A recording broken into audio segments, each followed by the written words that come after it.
Hi guys, I hope you are doing well.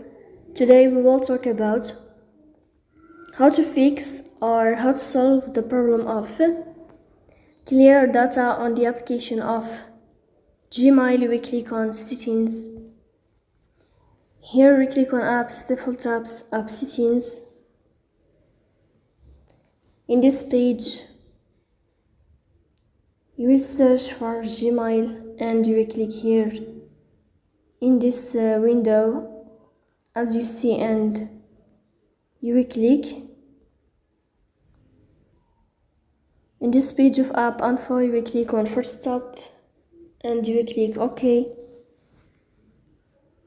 Here we go to storage, then we click on clear cache.